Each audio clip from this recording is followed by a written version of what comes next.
बाबू मन से पढ़ी हो रोज पढ़ी तू लिखी नया धा भीमा के मिशन में प्यार बरसात संविधान वाली राह पर लागल रह सुतल रह चाहे जागल रह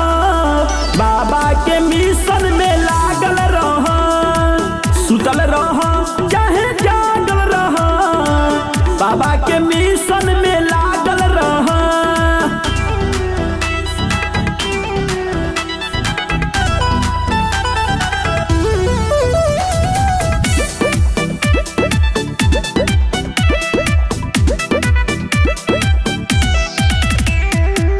कलम के ताकत से दुनिया हिला दो बदले के बात कदरी बता दो दुनिया में पढ़ाई ही अचल संपत्ति होला मन पालो समझ में तू वीर बारा हो मन पालो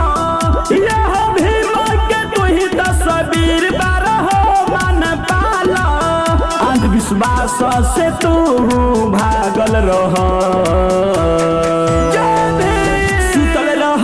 चाहे जागल रह बाबा के मिशन में लागल रह सुतल रह चाहे जागल रह बाबा के मिशन में लागल रह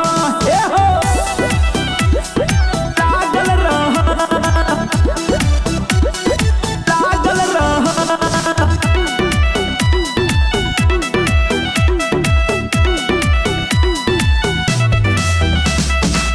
छुआछूत जात पात के मिटा दो भाईचारा प्रेम के अलग जगा दो पढ़ाई लिखाई करब सुधरा ना बढ़ते